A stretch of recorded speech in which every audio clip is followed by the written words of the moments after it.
السلام عليكم ورحمة الله وبركاته. إن الحمد لله نحمده ونستعينه ونستهديه ونستغفره ونعوذ بالله من شرور أنفسنا ومن سيئات أعمالنا. من يهده الله فلا مضل له ومن يضلل فلا هادي له. أشهد أن لا إله إلا الله وحده لا شريك له وأشهد أن محمدا عبده ورسوله. اللهم صل وسلم على محمد وعلى آله وصحبه والتابعين بإحسان إلى يوم الدين وبعد. Rabbi syrah li sadri, wahai Tuhanku, lapangkanlah dadaku ini, wa yassir li amri, dan permudahkanlah urusanku, wahlul 'uqdatam min lisani, dan uraikanlah kekeluhan lidahku, yafqahu qawli, supaya mereka memahami kata-kataku ini. Tuan Pengerusi, Tuan Imam, ahli-ahli jawatan kuasa Masjid Karwa, seterusnya tuan-tuan, puan-puan, muslimin, muslimat, mudah-mudahan dirahmati dan diberkati oleh Allah Subhanahu wa taala. Dalam kuliah sirah kita pada malam ini, saya akan bicarakan berkenaan dengan peristiwa pembedahan dada Nabi kita Muhammad sallallahu alaihi wasallam ketika baginda masih kanak-kanak. Dalam beberapa riwayat yang terpercaya menunjukkan bahawa ianya berlaku sebelum baginda berusia 6 tahun. Sebelum baginda berusia 6 tahun. Exactly ataupun secara tepatnya berapa tahun itu ada perbezaan pendapat di kalangan para ulama. Tetapi apa yang penting, ada beberapa riwayat yang menunjukkan bahawa pembedahan itu dilakukan oleh Jibril alaihi salam. Maka antara yang kita akan baca pada malam ini hadis yang direkodkan oleh Imam Muslim dalam sahih beliau. Anna Rasulullah sallallahu alaihi wasallam atahu Jibril sallallahu alaihi wasallam wa huwa yal'abu ma'al ghilmani fa akhadhahu fasara'ahu fashaqqa an qalbihi fastakhraja al-qalba fastakhraja minhu 'alaqatan faqala hadha hazzu asy-syaitan mink thumma ghasalahu fi tastin min dhahabin bima'in zamzam thumma la'amahu thumma a'adahu fi makanih wa ja'a al-ghilmanu yas'auna ila ummihi ya'ni zi'rahu faqalu inna muhammadan qad qutil fa astaqbaluhu wa huwa muntaqi'ul lawni. Qala Anas wa qad kuntu ar'i athara dhalikal mikhyati fi sadri. Bahawasanya Nabi kita Rasulullah sallallahu alaihi wasallam didatangi oleh malaikat Jibril alaihi salam ketika mana baginda sallallahu alaihi wasallam sedang bermain dengan beberapa orang kanak-kanak. Maknanya peristiwa ini berlaku ketika baginda Nabi masih kanak-kanak bermain dengan kanak-kanak yang lain. Jibril alaihissalam kemudian tangkap Nabi kita. Jibril tangkap Nabi kita, kemudian menelentangkan Nabi kita Muhammad sallallahu alaihi wasallam. Lalu Jibril alaihissalam membelah dada baginda yang mulia. Lalu bila dibelah dada baginda yang mulia, Jibril mengeluarkan hati Nabi, dan mengeluarkan daripada hati Nabi itu yang kita panggil sebagai alaqah, segumpal darah beku, sambil Jibril berkata, ini adalah bahagian syaitan daripada kamu. Jibril dia buat keluar segumpal darah daripada hati Nabi. Jibril kata, ini adalah bahagian syaitan daripada kamu. Lalu Jibril alaihissalam kemudian mencucinya dalam satu bekas yang dibuat daripada emas. Cuci hati Nabi tadi dengan menggunakan air Zam-Zam. Lalu bila dicuci hati Nabi menggunakan air Zam-Zam, dicantumkan balik, dibentukkan balik hati Nabi tadi, kemudian dikembalikan ke tempatnya yang asal, kembali ke dada Nabi kita Muhammad sallallahu alaihi wasallam. Pada masa itulah kawan-kawan Nabi kita yang masih kanak-kanak itu berlari-lari mendapatkan dalam bahasa dia ni dia kata dia kata ummihi, maknanya mak dia. Mak dia ni bukannya Aminah dah meninggal dunia. Maknanya ialah ibu pengasuh dia yang menyusukan dia, Halimatus Sa'diyah, sambil berkata bahawa faqalu inna Muhammadan qad qutil, sesungguhnya Muhammad telah dibunuh. Kan budak-budak dia nampak Jibril, tapi dia tak tahu itu adalah Jibril. Bila dia tengok Jibril membelah dada Nabi, dia buat kesimpulan bahawa Muhammad telah dibunuh.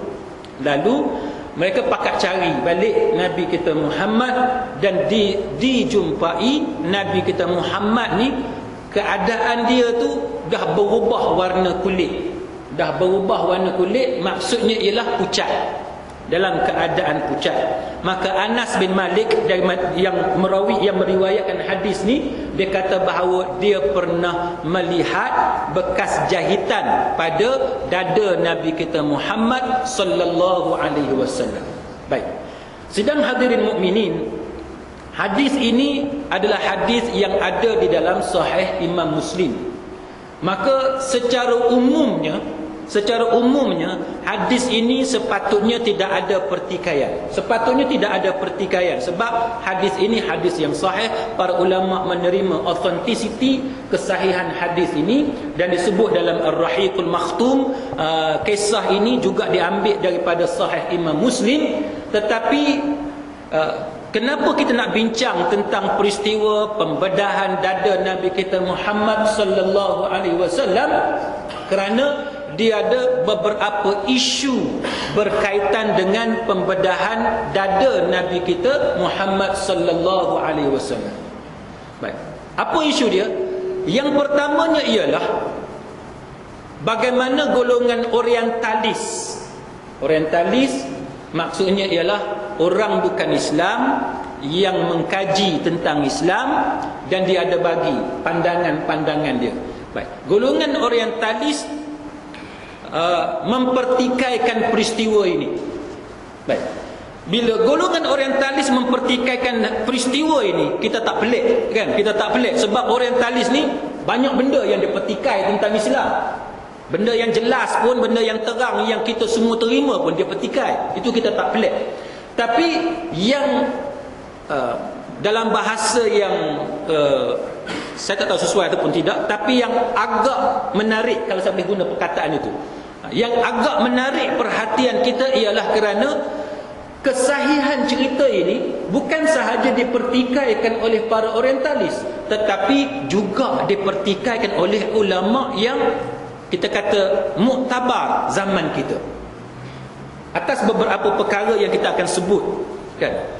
Kemudian kenapa saya memilih peristiwa ini untuk kita bincang? Kerana peristiwa ini juga dijadikan hujah oleh golongan pengamal perubatan tertentu untuk menyokong amalan mereka berkenaan dengan pembedahan secara batin. Pembedahan secara batin. Apa maksud pembedahan secara batin? Pembedahan secara batin dalam masyarakat kita sekarang ni, maksudnya dia tak pakai alat apa, kan? Dia tak pakai alat apa, dia boleh belah tubuh kita ni, kan? Betul-betul dia belah ke ataupun dia tipu ke, itu kita bincang kemudian. Tapi pembedahan batin ni dia tak memerlukan kepada alat-alat sebagaimana hospital sekarang duk guna ni, dengan pisaunya, dengan apa macam gergaji nak kerat tulang dan sebagainya, dengan alat nak isap darah supaya darah tak banyak di kawasan tu, alat untuk membekukan darah supaya darah tak keluar banyak dan sebagainya. Dia tak perlu benda-benda macam tu. Kononnya bahawa mereka boleh mengubati tanpa menggunakan alat-alat seperti itu dan tanpa sentuhan secara langsung, hanya menggunakan bare hands, tangan kosong ni dia boleh buat pembedahan. Itu antara isu yang kita akan bincangkan pada malam ini. Baik, sidang hadirin mukminin, maka sebagaimana yang kita sebutkan sebentar tadi, hadis ini sepatutnya tidak jadi masalah. Peristiwa ini sepatutnya tak jadi masalah kerana dia disokong oleh hadis yang sahih yang ada dalam Sahih Imam Muslim. Baik. Walau bagaimanapun, sebagaimana yang kita sebut tadi bahawa golongan orientalis termasuk ada sebahagian daripada ulama-ulama Islam, dia mempertikaikan beberapa isu dalam peristiwa ini, sebagaimana yang kita pernah cerita sebelum ini bagaimana para ulama mengambil sikap bertawakuf, reserve komen diorang berkenaan dengan hadis-hadis sahih apabila didapati sesuatu hadis itu bertentangan dengan logik atau bertentangan dengan sains.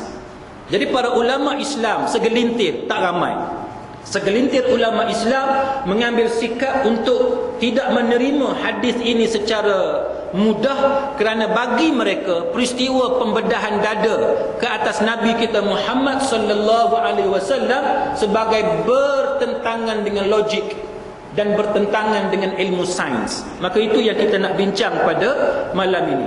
Baik. Sidang hadirin mukminin, yang pertamanya, kenapa mereka mempertikaikan peristiwa Nabi dibedah dada dia? Antara alasan mereka ialah tentang kesahihan riwayat hadis ini. Mereka pertikaikan. Ada yang bagi alasan riwayat ini lemah, tak boleh dijadikan hujah dan sebagainya. Dan dia kata bahawa ada kritikan terhadap hadis ini walaupun hadis ini diriwayatkan oleh Imam Muslim dalam sahihnya. Sedangkan kita dapati bahawa peristiwa ini bukan sahaja diriwayatkan oleh Imam Muslim, tapi juga diriwayatkan oleh ulama-ulama hadis yang lain. Sebagaimana peristiwa Isra' dan Mi'raj. Walaupun peristiwa Isra' dan Mi'raj bagi setengah orang mereka menganggap peristiwa itu sebagai bertentangan dengan logik, tetapi bertentangan dengan logik pada masa tu. Pada masa sekarang, logik atau tak logik? Zaman sekarang logik kan? Sebab apa logik? Sebab kita dah ada teknologi pengangkutan yang canggih. Tak heran dah kalau satu malam dari Mekah atau dari Madinah nak pergi ke Masjidil Aqsa, nak pergi ke mana-mana yang jauh, hanya satu malam, tak pelik. Maka para ulama mengatakan bahawa kalau alasan semata-mata tidak logik, kita banyak dapati bagaimana beberapa peristiwa yang berlaku kepada Nabi yang dianggap sebagai tidak logik pada masa itu, tapi kemudiannya didapati logik selepas manusia mempunyai ilmu pengetahuan yang diberikan oleh Allah Subhanahu wa taala. Baik, kita tengok. Antaranya Al-Hafiz Imam Ibn Hajar Al-Asqalani umpamanya, dia kata apa? Dia kata bahawa semua riwayat yang menceritakan tentang peristiwa yang macam ni, peristiwa pembedahan dada ke atas Nabi kita Muhammad sallallahu alaihi wasallam, dikeluarkan hati, dan peristiwa-peristiwa lain yang pelik, yang luar biasa yang berlaku kepada Nabi kita Muhammad sallallahu alaihi wasallam, Imam Ibn Hajar kata apa? Dia termasuk dalam peristiwa yang wajib diimani oleh orang Islam tanpa kita perlu berusaha mengalihkan maknanya. Apa maksud Imam Ibn Hajar? Apa maksud dia? Maksud dia macam ni. Sebab ada setengah orang dia kata bahawa pembedahan hati Nabi itu berlaku secara kerohanian dan dia tidak berlaku secara fizikal. Tuan-tuan faham? Kalau bahasa mudah kita, dia macam berlaku melalui mimpi. Berlaku melalui mimpi. Dia bukan kata bedah betul-betul, tapi dia berlaku secara mimpi. Sebagaimana yang kita mengaji dulu, setiap kali Isra' dan Mi'raj, kita baca kisah Isra' dan Mi'raj, majoriti ulama, jumhur ulama menerima bahawa Isra' dan Mi'raj berlaku secara fizikal. Kan, mana batang tubuh Nabi itu sendiri yang pergi ke Masjidil Aqsa, Isra' dan dimi'rajkan kan ke langit. Batang tubuh Nabi itu sendiri, bukan melalui mimpi. Sama sebagaimana peristiwa pembedahan hati Nabi, dia tidak melalui mimpi, ataupun dengan istilah lain, tidak melalui alam kerohanian, tapi dia berlaku pada jasmani Nabi, tubuh badan Nabi kita Muhammad sallallahu alaihi wasallam. Maka dia kata bahawa Imam Ibn Hajar kata kita tak perlu nak ubah makna dia. Makna dia tetap dengan tubuh Nabi secara fizikal. Tak payah bertakalluf, nak pusing-pusing tak payah, dia kata. Baik. Manakala Imam Al-Qurtubi ni salah seorang ulama tafsir yang besar. Dia tafsir Al-Qurtubi termasuk di kalangan ummahatut tafasir, tafsir utama. Tuan-tuan buka tengok tafsir utama apa dia, antaranya At-Tabari kan, tafsir At-Tabari. Kemudian tafsir Imam Ibn Kathir. Tafsir Imam Ibn Kathir ni tuan-tuan, para ulama menganggap tafsir Imam Ibn Kathir sebagai summary, ringkasan kepada tafsir At-Tabari. Cuma beza dia, walaupun mereka menganggap tafsir Al-Azim Imam Ibn Kathir ni sebagai ringkasan kepada tafsir At-Tabari, tapi mereka menganggap bahawa tafsir Imam Ibn Kathir lebih baik daripada tafsir At-Tabari kerana dia dah saring dah. Dia saring kan, dia tengok hadis dan sebagainya, dia dah saring dah. Kemudian kita tengok zaman sekarang dah banyak ulama tahqiq dan sebagainya tafsir Imam Ibn Kathir, menjadikan dia menjadi lebih baik sebagaimana yang ada sekarang. Baik, kemudian kita tengok tafsir Ar-Razi kan, tafsir Al-Zamakhsyari. Ini antara tafsir utama. Baik. Maka Imam Al-Qurtubi, tuan-tuan sekalian, dia kata dalam kitab dia Al-Mufhim, dia kata apa? Dia kata pengingkaran terhadap peristiwa pembedahan dada Nabi pada malam Isra' dan Mi'raj. Ini Imam Qurtubi kata, pada malam Isra' dan Mi'raj. Mana satu peristiwa lain pula kan? Dia kata bahawa tidak perlu dihiraukan kerana orang-orang yang meriwayatkannya adalah orang-orang yang thiqah. Maknanya kritikan orang tentang peristiwa pembedahan dada Nabi yang berlaku sebelum Isra' dan Mi'raj, dia kata itu tak perlu kita hiraukan kritikan dia, sebabnya riwayat-riwayat yang ada yang menceritakan tentang peristiwa tersebut adalah riwayat yang thiqah. Tidak ada sebarang masalah untuk kita mempedulikan tentang kritikan tersebut. Baik. Kemudian sidang hadirin mukminin, dia mengatakan bahawa kami melihat riwayat-riwayat tentang peristiwa pembedahan Nabi ni tidak lepas daripada golongan jahat yang cuba meracuni pemikiran orang-orang Islam supaya meragui peristiwa tersebut. Nanti kalau sempat kita akan cerita bagaimana sebenarnya tuan-tuan sekalian, tak pelik sebenarnya. Sebenarnya tak pelik kalau cerita tu dibelah hati Nabi, dibuang segumpal darah, dicuci dengan air Zam-Zam, kemudian dicantumkan balik, dijahit. Anas bin Malik kata dia pernah nampak bekas jahitan yang ada kepada dada Nabi kita Muhammad sallallahu alaihi wasallam. Sebab apa tuan-tuan? Sebabnya ialah ilmu manusia untuk menjahit luka yang besar sebenarnya sudah ada pada zaman Mesir kuno. Dah ada dah. Lama sebelum zaman Nabi kita Muhammad sallallahu alaihi wasallam. Cuma dia tidak dikenali di bumi Hijaz tempat Nabi duduk. Dia tak dikenali. Ilmu tu tak dikenali, tidak masyhur, orang tak tahu di tempat Nabi duduk. Tapi tamadun Mesir kuno dah ada lama dah. Dah ada lama. Malah kalau tuan-tuan tengok sejarah jahitan luka ni sebelum kelahiran Nabi Isa lagi. Benda tu dah ada, cuma cara kuno. Maka bila ada alasan orang mengatakan bahawa benda ni tak logik, dia sebenarnya bukan tak logik, tapi dia logik selepas para pengkaji melihat bahawa sebenarnya benda ni ada satu benda, bila manusia ada ilmu, dia ada sama sebagaimana zaman moden pada hari ini. Zaman moden hari ini ada gam, ada yang macam stapler kan, dan sebagainya. Baik. Sidang hadirin mukminin, selepas itu dia kata Syekh Muhammad Nasruddin Al-Albani, dia kata bahawa dia ada masalah tuan-tuan. Abu Zahrah ni tuan-tuan, Muhammad Abu Zahrah ni satu ulama besar tuan-tuan. Siapa yang biasa baca tulisan Syekh Muhammad Abu Zahrah ni, dia antara ulama contemporary yang mempertikaikan Imam Ibn Taymiyah. Antara. Sebab tu kalau kita tengok sekarang ni, tuan-tuan jangan pelik. Jangan pelik kalau tuan-tuan tengok ada ustaz-ustaz yang mempertikaikan Syekhul Islam Imam Ibn Taymiyah. Jangan pelik. Sebab apa tuan-tuan? Sebab ulama-ulama yang macam Syekh Muhammad Abu Zahrah dan sebagainya ni pun antara orang yang tak boleh terima Ibn Taymiyah. Sebab tu sekarang ni kalau kita tengok ada ulama-ulama, the so-called ulama dalam negara kita pun, dia keluarkan kenyataan-kenyataan yang menyesatkan Imam Ibn Taymiyah sebab adanya orang macam Syekh Muhammad Abu Zahrah. Baik.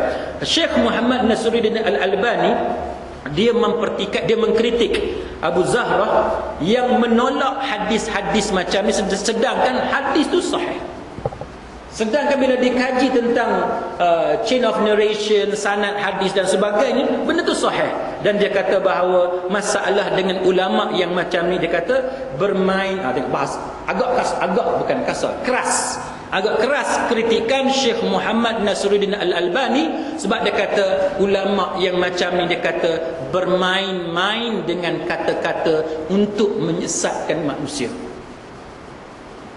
Keras tak? Keras kan? Sebab tu tuan-tuan, dalam tradisi ulama, biasa sebenarnya ulama ni bila dia kritik ulama lain, ada ketikanya dia kritik dengan kritikan yang keras. Dengan kritikan yang keras. Apabila sesuatu kesilapan itu melibatkan kesilapan yang serius, melibatkan kesilapan yang besar, yang tak sepatutnya berlaku.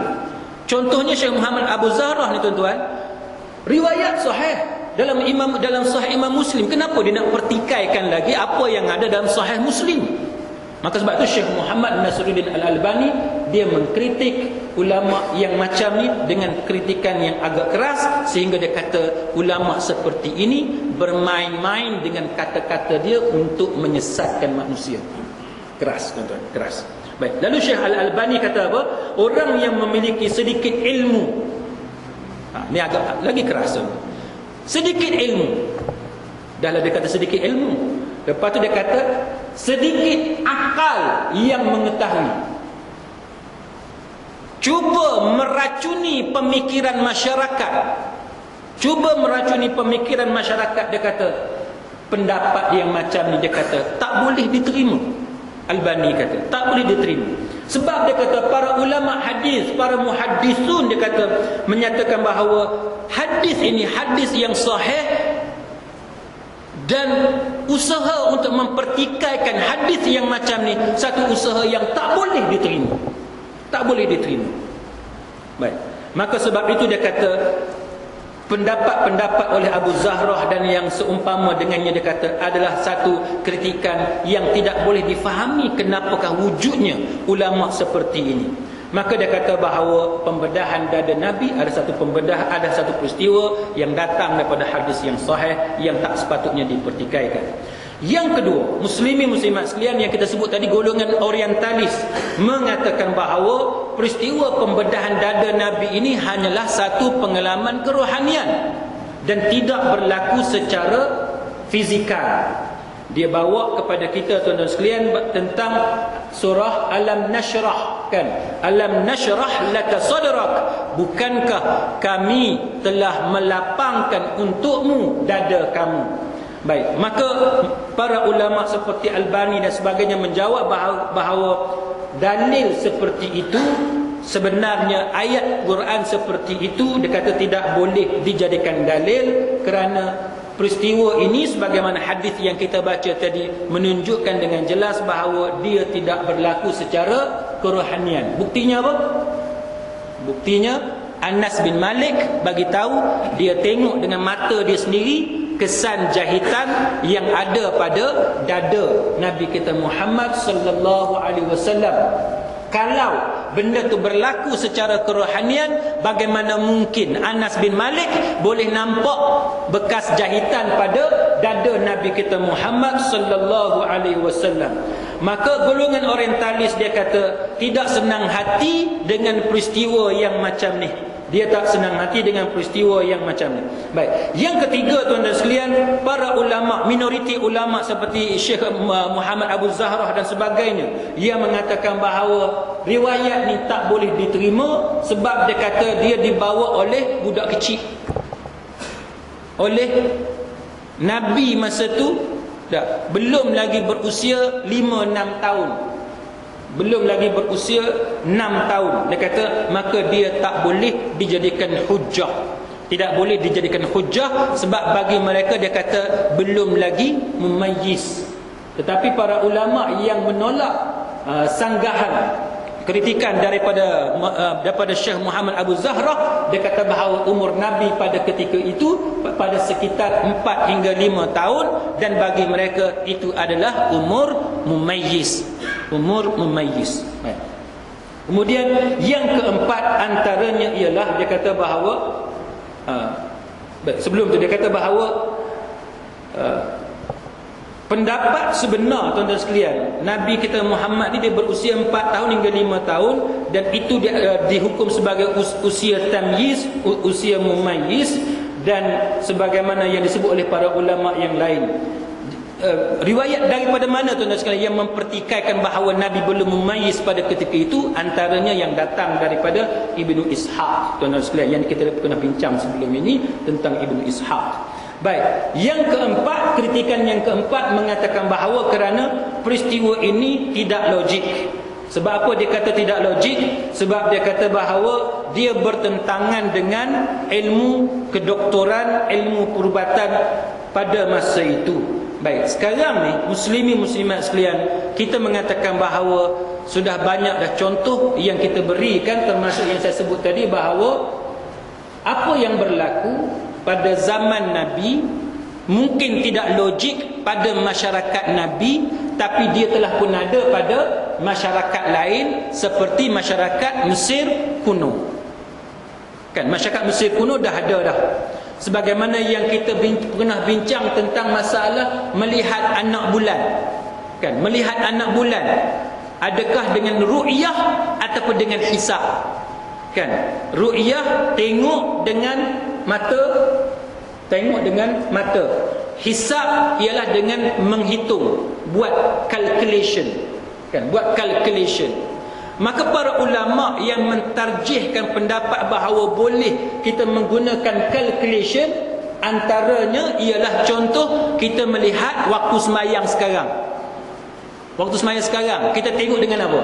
Kita tengok pada takwim atau kita tengok dengan mata? Kita tengok pada takwim. Sebab apa? Sebab calculation dia boleh kata hampir tepat, kalau tidak tepat 100%. Dia punya julat dia berapa?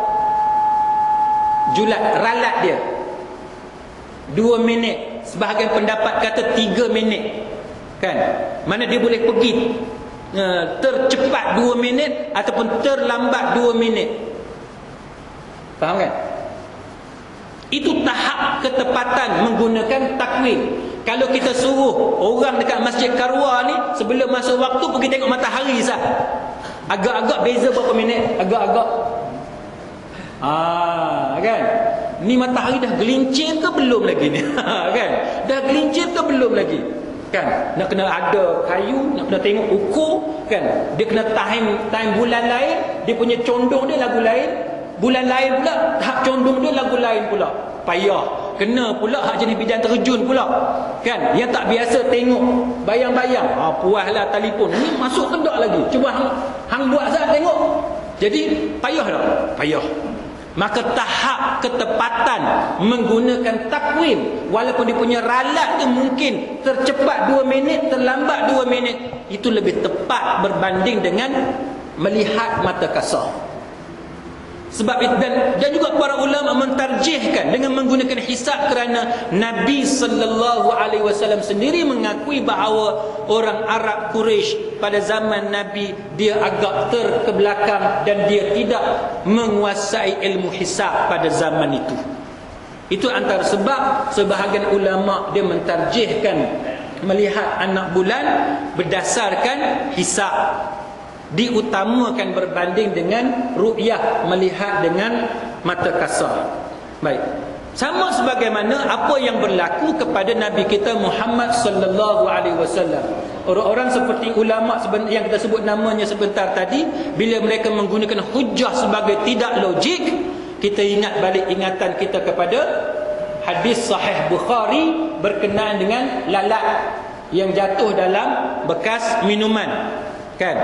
Sehingga kan, saya pernah cerita dulu kepada tuan-tuan, sehingga kan Syekh Yusuf Al-Qaradawi bila dia datang ke UIA, masa saya belajar di UIA tuan-tuan sekalian, masa tu tahun 90-an lebih kurang, pada masa tu awal 90-an, dia sendiri dia kata dia tawakuf, dia tak mau komen tentang hadis tu. Sebab apa? Sebab hadis tu nampak pada zahirnya tak logik. Nampak zahirnya tak logik. Sebab Nabi suruh tenggelamkan lalat tu dalam bekas minuman. Nak kata tak logik, dia diriwayatkan oleh Imam Bukhari, kan? Maka Syekh Yusuf Al-Qaradawi pada awal 90-an dia mengambil sikap tawakuf, dia reserve komen. Selepas itu barulah bila manusia ni dah ada ada finding tertentu, didapati bahawa rupa-rupanya pada lalat, bukan lalat hijau tu. Jangan salah faham, lalat hijau tu bukan.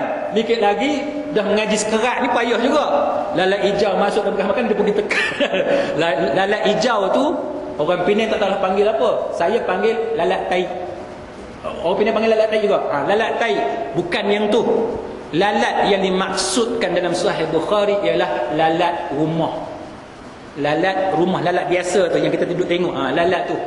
Lalat itu didapati bahawa padanya ada bakteria yang baik dan ada bakteria yang jahat. Maka walaupun kita belum pasti adakah itu yang dimaksudkan oleh Nabi sallallahu alaihi wasallam, tapi sekurang-kurangnya bila ada penemuan demi penemuan, kita mulai merasakan bahawa ya, pada Nabi ada mukjizat, ada ilmu yang mendahului zaman. Ilmu yang mendahului zaman. Sama dengan peristiwa ini, pada zaman itu kaum Quraisy, orang Arab di bumi Hijaz pada masa itu tak boleh terima bagaimana dibedah dada Nabi, dibelah pula hati Nabi, kemudian dijahit pula dicantumkan balik hati Nabi, dijahit pula dada Nabi. Orang Arab Quraisy pada masa itu tak boleh terima. Tapi kemudiannya bila kita berada pada zaman kita, kita dapati bahawa zaman itu mungkin dianggap sebagai tidak logik dari sudut perubatan.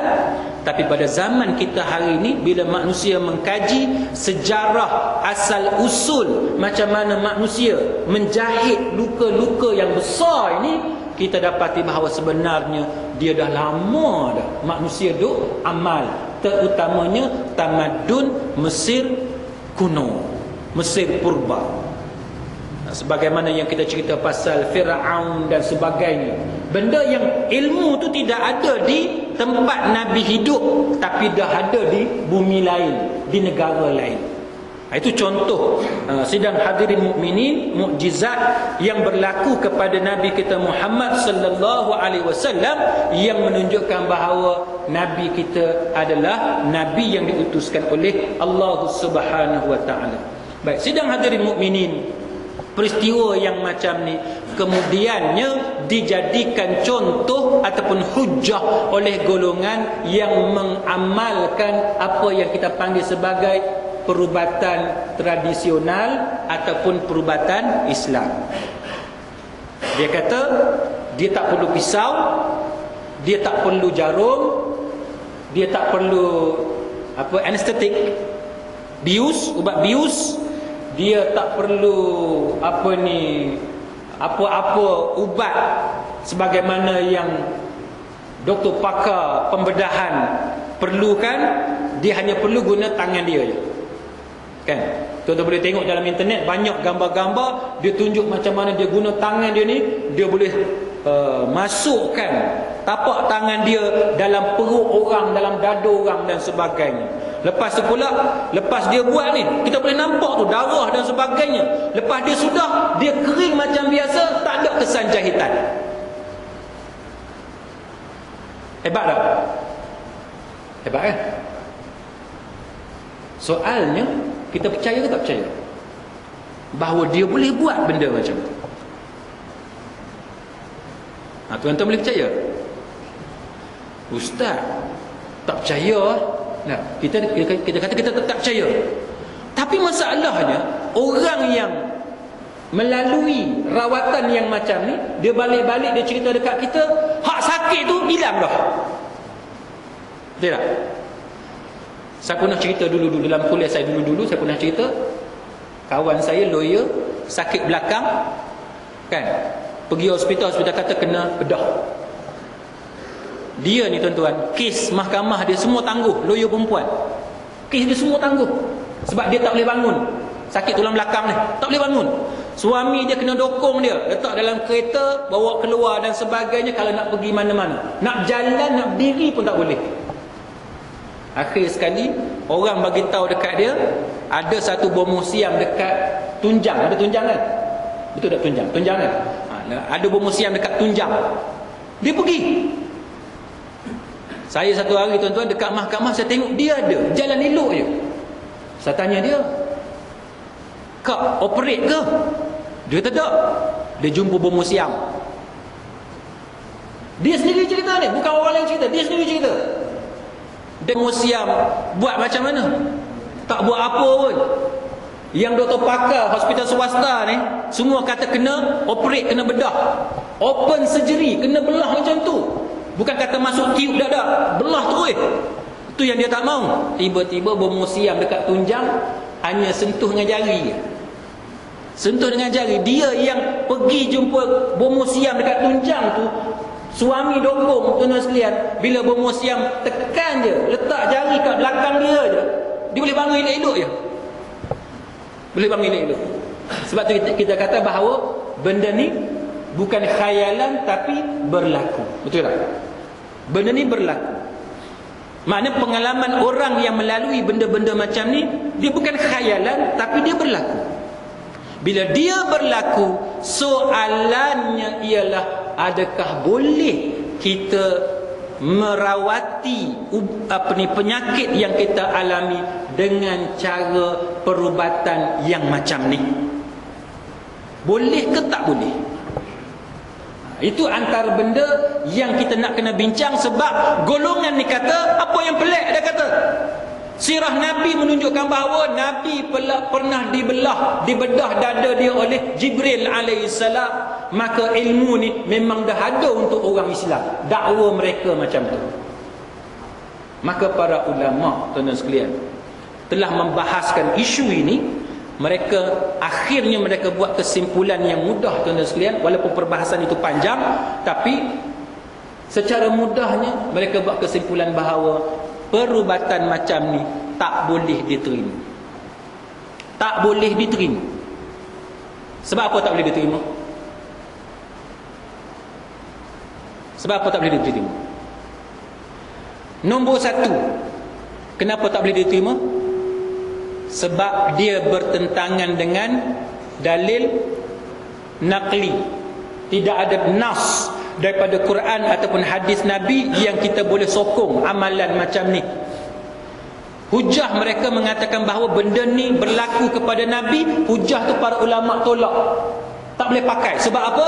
Sebab benda yang berlaku kepada Nabi ini hanyalah mukjizat yang hanya berlaku kepada Nabi, yang Jibril buat kepada Nabi kita Muhammad sallallahu alaihi wasallam. Tak boleh. Tuan-tuan boleh faham tak boleh dia kata. Yang pertama dalil nakli, tak ada. Yang kedua dalil akal. Orang kita zaman sekarang tak belajar apa-apa, tak belajar apa-apa, tiba-tiba dia dah ada satu kemahiran boleh bedah orang tanpa guna sebarang alat. Dari segi akal kita tak boleh terima. Nombor 3, dari segi sains perubatan pun benda tu tak boleh terima. Nombor 4, tuan-tuan sekalian, ni nombor 4. Nombor 4, tuan-tuan sekalian, bila kita tengok dalam Quran, kita dapati bahawa Allah Ta'ala pernah sebut tentang golongan yang menjadikan syaitan dari golongan jin sebagai teman rapat dia. Sebagai teman rapat dia. Maknanya, dia boleh buat tak? Dia boleh buat. Dia boleh buat. Sebab itu, yang berlaku kepada masyarakat kita sekarang. Dia kata bukan khayalan.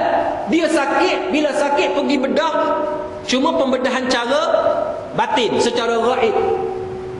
Lepas dibedah secara gaib, secara batin, dia boleh berjalan elok, hak sakit tu tadi hilang dah. Maknanya dia boleh buat. Tapi perbuatan itu dibuat secara sihir, dengan bantuan daripada syaitan golongan jin. Hujah dia apa? Muslimin muslimat sekalian, hujahnya antaranya ialah surah Al-Jin. Dalam surah Al-Jin, sidang hadirin mukminin, surah yang ke-72, 72 ayat yang ke-6. Siapa yang ada smartphone dia boleh cek. Di mana Allah Ta'ala berfirman, a'udzubillahi minasyaitonir rajim, wa annahu kana rijalun minal insi ya'udzuuna birijalin minal jinni fazaduhum rahaqa. Allah Ta'ala kata, apa dia?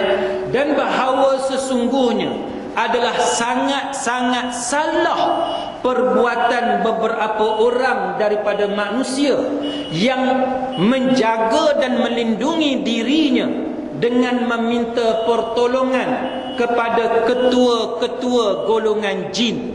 Tengok, ada manusia yang dia jaga diri dia, buat perlindungan untuk diri dia dengan menggunakan bantuan ketua-ketua golongan jin, kerana dengan permintaan mereka itu menjadikan golongan jin bertambah sombong dan jahat.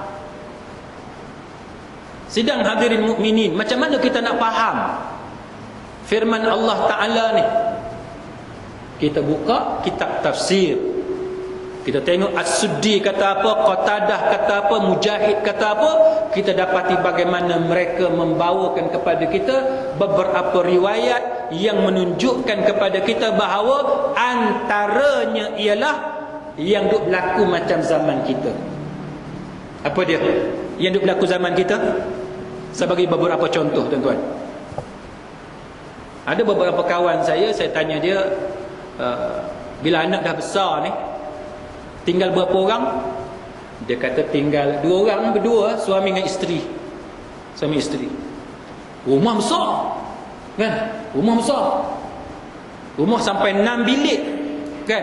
Anak 4 orang, anak 5 orang, kan? Mak ayah sebilik, hak lagi 5 tu anak duduk. Bila anak dah besar, masuk college, masuk universiti, dah kerja, dah kahwin, rumah besar, tapi duduk berapa orang? 2 orang. Tak, duduk 2 orang. Bila dah tua, tuan-tuan, larat tak nak naik tangga? Tak larat dah. Last sekali bilik mak ayah asalnya tingkat atas, pindah pergi tingkat bawah. Dah tak larat dah nak naik tangga kan? Tak larat dah nak naik tangga. Bila anak semua dah pergi belajar, dah kerja apa semua, mak ayah penghuni rumah duduk kat bawah, tak naik dekat atas. Ada kawan saya, dia kata apa? Ustaz, dah lama dah tak naik tingkat atas. Dia kata bunyi macam-macam lah. Kan? Ada tak benda dia dalam masyarakat kita? Tuan-tuan ada rumah sewa, dah ada rumah sewa, ada atas beberapa alasan rumah sewa tu kosong beberapa lama. Tuan-tuan biasa dengar tak kawan-kawan kita cerita kata macam-macam bunyi ada kat rumah tu? Ada tak? Kan? Rumah yang lama tidak ada penghuni, kita baru masuk, macam-macam kita dengar, macam-macam kita jumpa, kan?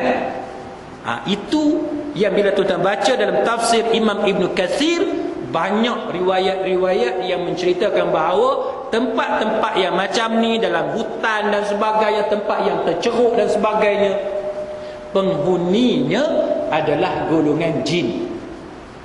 Bila penghuninya golongan jin, bila kita ingat balik cerita-cerita mak ayah kita, tok nenek kita zaman dulu, dia buat apa? Dia kata tok cucu nak lalu, contohnya, kan? Adalah petua-petua dia, mentera-mentera yang dia ajar.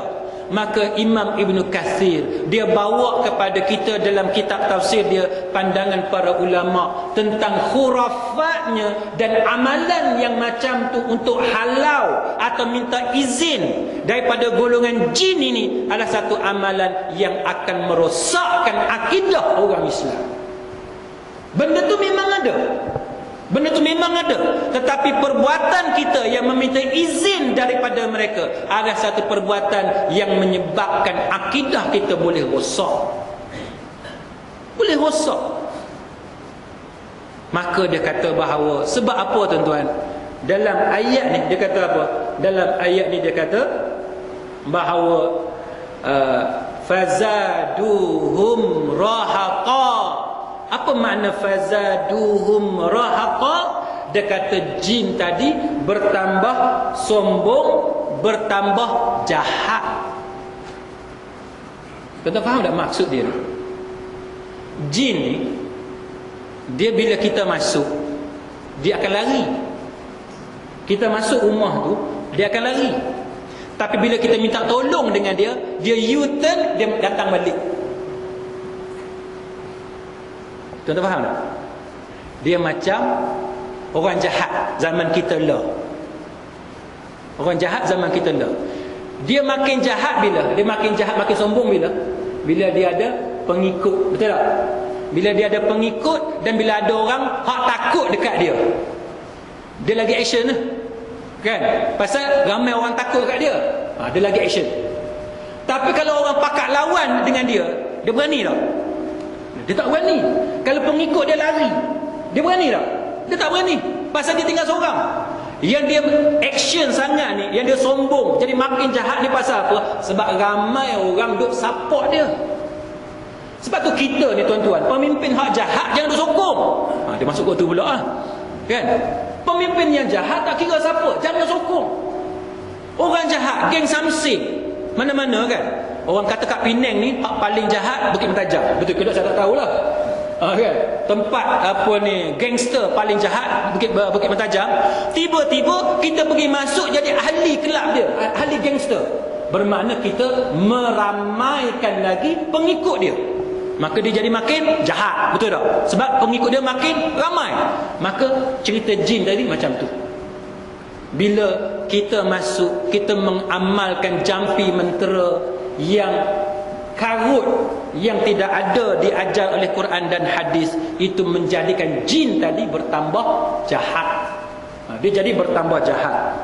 Antaranya sidang hadirin mukminin, Imam Ibnu Kathir dia membawakan kita beberapa contoh. Saya baca sedikit tuan-tuan sekalian. Dia kata, yang kata rahaq ni tuan-tuan sekalian, dia kata bahawa bagaimana mereka ini, golongan jin, dia suka duduk di tempat yang isolated, tempat yang jauh daripada orang, dalam hutan belantara, lembah-lembah, kaki bukit jauh daripada orang. Dia suka tempat-tempat yang macam tu. Tiba-tiba dia kata manusia ni yang pergi dalam hutan belantara, yang pergi tempat-tempat yang terpencil ni, pergi minta tolong dengan orang, dengan jin yang macam ni, minta perlindungan dengan jin yang macam ni, maka dia kata itu akan menambahkan kejahatan mereka. Begitu juga yang disebut oleh Al-Qatadah kata ayat ini menunjukkan bahawa jin ni makin bersemangat bila kita minta tolong dengan dia.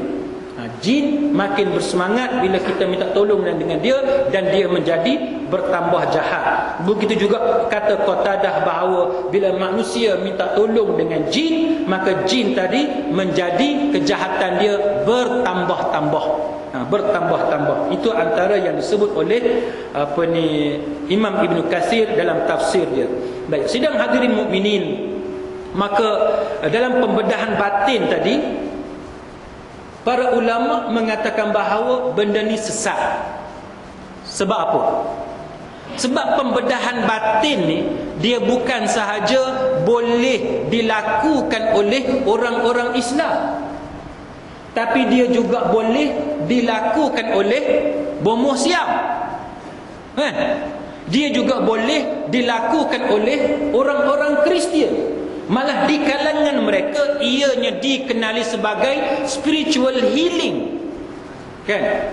Rawatan ataupun pengubatan secara spiritual dalam agama Kristian dan sebagainya. Psychic surgery, psychic operation, jirahah gharbiyah dan sebagainya. Maka sebab itu para ulama kata benda ni oleh kerana bukan sahaja boleh dilakukan oleh orang Islam, tapi boleh dilakukan oleh kaum kafir, menunjukkan bahawa yang menolong puak-puak ni adalah golongan jin yang kita perlu berhati-hati dengan mereka.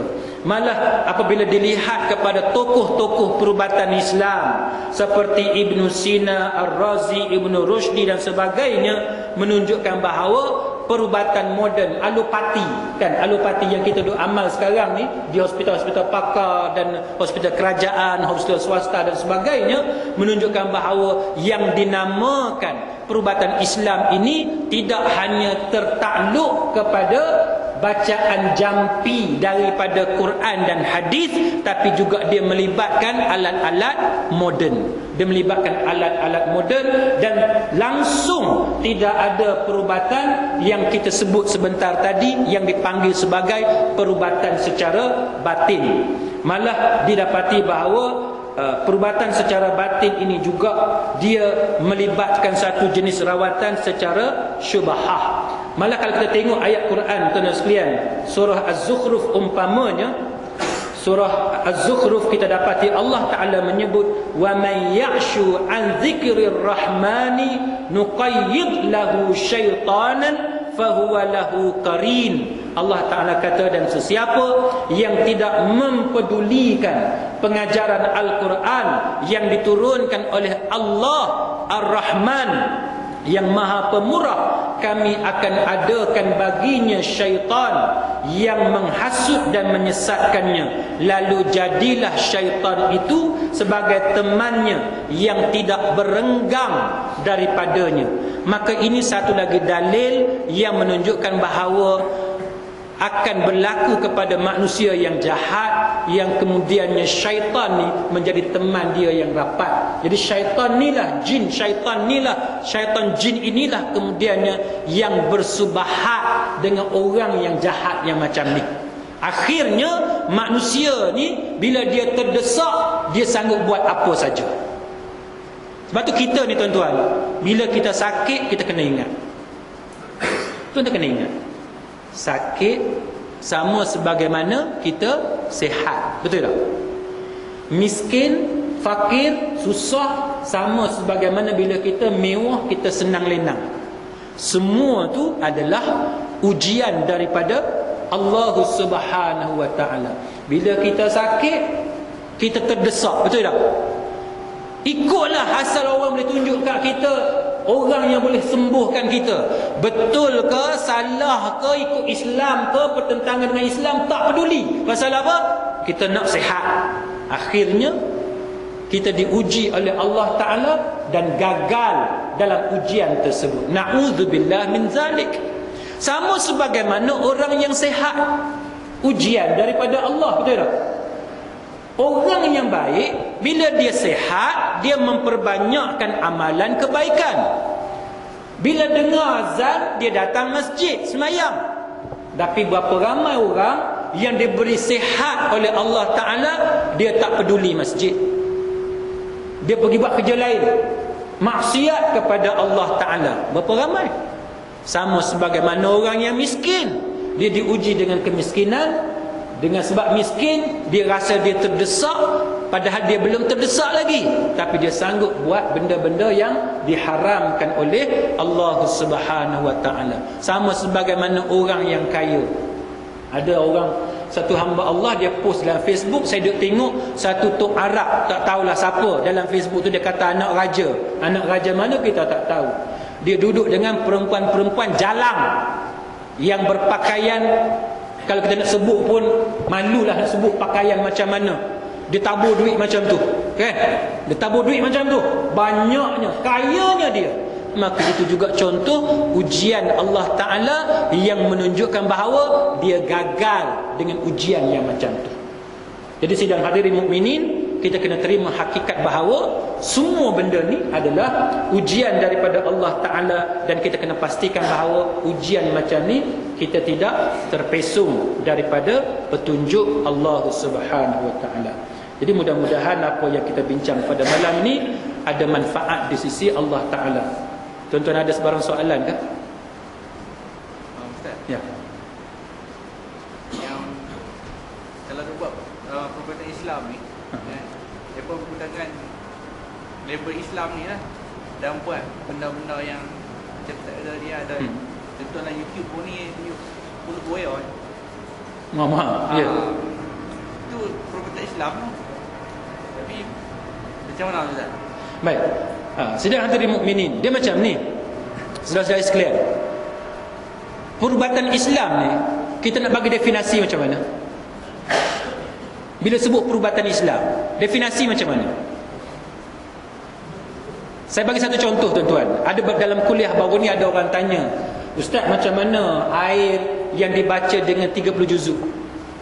Kan, air yang dibaca 30 juzuk. Kan? Macam-macam lah, air yang dijampi lah, macam-macam lah, air mahtafiz dan sebagainya. Saya nak tanya tuan-tuan, bila masa dia baca 30 juzuk? Tuan-tuan bagi tahu kat saya, bila masa dia baca 30 juzuk? Ustaz, kita kena husnuzan. Okey, husnuzan ni tuan-tuan, dia kena ada asas. Betul tak? Husnuzan kena ada asas. Kalau benda tak logik, macam mana kita nak husnuzan? Tuan-tuan nampak benda yang saya nak bagi tahu? Maksud saya macam ni. Ni air botol mineral kan? Tuan-tuan bagi tahu kat saya, macam mana nak baca 30 juzuk dekat satu air, sedangkan beribu botol lain ni dia ada. Ustaz, kita baik sangka lah dia mungkin dia ada tangki besar, dia pergi baca dekat tangki tu. Okey, baik sangka macam itulah kan? Baik sangka. Okey, kita baik sangka sekarang. Tuan-tuan bagi tahu kat saya. Kita baik sangka sekarang. Tuan-tuan bagi tahu kat saya, macam mana nak perhabis 30 juzuk? Bagi tahu. Macam mana nak perhabis 30 juzuk? Satu tangki besar, katalah besar mana? Besar masjid kita ni. Macam mana nak perhabis 30 juzuk? Ustaz, sekarang senang je. Ustaz, kita ambil laptop, pasang dekat mikrofon, buka loudspeaker, tala dekat tangki air, kan? Bolehlah 30 juzuk. Tak perlu ada orang baca. Okey. Tapi berapa lama nak perhabis 30 juzuk? Bagi tahu kat saya. Berapa lama? Alah Ustaz, Ustaz tak boleh fikir ke?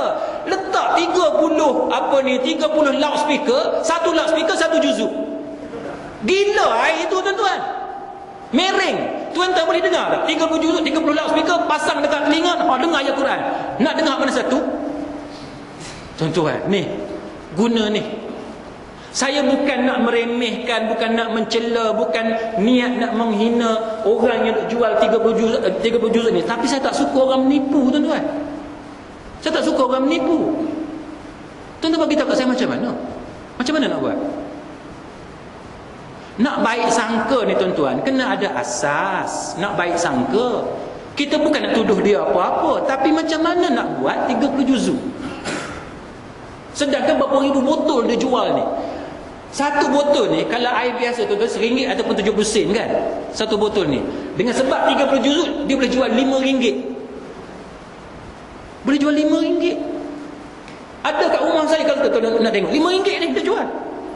Kita duk tengok ni, nak beli tak beli, nak beli tak beli. Dia kata ni untuk mahtafiz ni. Yalah mahtafiz, tapi yang nak jual tu perempuan lawa. Tu dah make up ni, dia gicu bibir. Bukan saya belilah, isteri saya beli, tuan jangan tuduh saya. Bukan saya beli, saya nak buat perempuan, saya suruh isteri saya beli. Saya tak mahu lah kan, nanti orang ambil gambar lah apa semua, nyanyi lah saya kan. Saya memang panggil saya macam tu. Kalau ada orang datang, kalau lelaki saya yang keluar, kalau perempuan isteri saya yang keluar. Baik. Tak logik, betul tak? Tak logik. Balik pada perubatan Islam. Yang kata perubatan Islam ni macam mana? Perubatan Islam, tuan-tuan, ialah perubatan yang tidak bercanggah dengan Islam. Tak semestinya hanya dengan baca Quran, jampi daripada hadis Nabi, doa hadis daripada hadis, tak semestinya macam tu. Cucuk sekalipun, pakai kita telan antibiotik sekalipun, itu perubatan Islam lah. Sukan Islam, saya nak tanya tuan-tuan, sukan Islam macam mana sukan Islam? Selagi tuan-tuan tutup aurat, tidak melanggar syariat Islam, itu sukan Islam lah. Ke bila sepak bola kena Allahu Akbar, sepak bola baru sukan Islam. Lagu tu? Dah. Tuan-tuan sepaklah bola, nak sebut Allahu Akbar, kau tak sebut, tuan-tuan janganlah pula ini sukan Islam. Bila nak sepak bola kena sebut Allahu Akbar. Dah, tak semestinya. As long as sukan tu tidak bercanggah dengan Islam, Islam lah. Hari tu Iran, dia nak buat kereta Islam. Oh, ni satu lagi buat kereta Islam. Dah. Apa makna kereta Islam? Ke tuan-tuan mesti tampal subhanallah besar kat belakang baru kereta Islam. Dah. Oh, rupa-rupanya bila kita baca dia punya spek kan. Oh, rupa-rupanya kereta Islam sebab dalam kereta tu ada kompas untuk cari kiblat. Lah, lagu tu je. Kereta Islam. Lepas tu adalah alat untuk tayamum. Kalau tak jumpa air, ada alat untuk tayamum dalam kereta tu. Oh, macam tu kereta Islam. Okeylah, kan? Ke kereta Islam kena pakai serban kereta tu? Kat atas tak ada serban. Dah, tuan-tuan. Jadi perubatan Islam ni, tuan-tuan, bila duk berlaku sekarang ni, masukkan tangan dalam apa kita kata mulut buaya. Dulu tuan-tuan sekalian, dia tunjuk macam mana dia bakar minyak kan, minyak menggelegak. Siap orang boleh masukkan tangan dalam tu. Saya masa kecil, tuan-tuan, tu dia Nasrul Haq. Tuan-tuan tahu Nasrul Haq? Kita masa kecil, tuan-tuan, Allahu Akbar. Kan semangat kan? Semangat. Rupa-rupanya pergi kat Langkawi sekarang tengok minyak apa tu? Minyak gamak menggelegak tu, dia relax je. Oh, aku kena tipu selama ni. Nah, macam tu kan. Jadi kalau betul sekalipun boleh ada minyak, betul-betul minyak, bukan minyak gamak, minyak betul-betul menggelegak, boleh masukkan tangan, bimbang sangat-sangat, tuan-tuan, dia menjadi syaitan sebagai korin dia, sebagai teman dia. Ini yang para ulama' duk cerita. Sebab apa, tuan-tuan? Kalau betul lah, kuliah saya ni selalu mesti lebih sejam. Kalau betul lah kita boleh buat benda macam ni, tuan-tuan, kita tak payah perang. Kita bunuh Presiden Amerika pakai kod jauh, pakai remote je. Pakai remote. Suruh jin kita pergi bunuh Presiden Amerika, bunuh Presiden Israel. Mossad semua mati habis. Bagi tahu dekat jin kita, ni Mossad, aku tak payah habaq dekat hang. Siapa dia Mossad, hang cari sendiri. Yang penting hang bunuh dia. Mesti mati, betul tak? Mesti mati.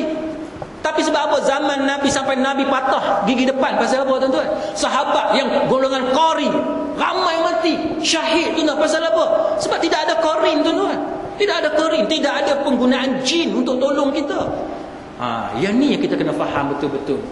Walau bagaimanapun, kalau boleh dibuktikan secara saintifik, secara akal yang sihat, maka Islam terima. Contohnya apa dia? Mandi bunga. Mandi bunga dia boleh jadi syirik, dia boleh jadi tak syirik. Dia jadi syirik kalau tuan-tuan percaya bahawa mandi bunga boleh buang sial. Itu syirik. Tapi kalau tuan-tuan mandi bunga sebab bunga tu bau wangi, kan, bau wangi, kita pun berendam dalam air bunga, badan kita sebab berendam, badan jadi wangi, suami pun suka, itu tak apa. Itu digalakkan. Belilah bunga banyak-banyak. Ustaz jalan ni sokong yang tu. Kan? Jangan jadi macam Kasih Ahmad. Dia kata rambut jadi busuk. Rambut jadi busuk sebab apa? Sebab pakai tudung. Sebab tu tuan-tuan baca dari Facebook, orang kata hang jangan pakai seluar. Sebab bila pakai seluar, tempat tu jadi busuk, dia kata. Udara bersih tak masuk, padam muka dia.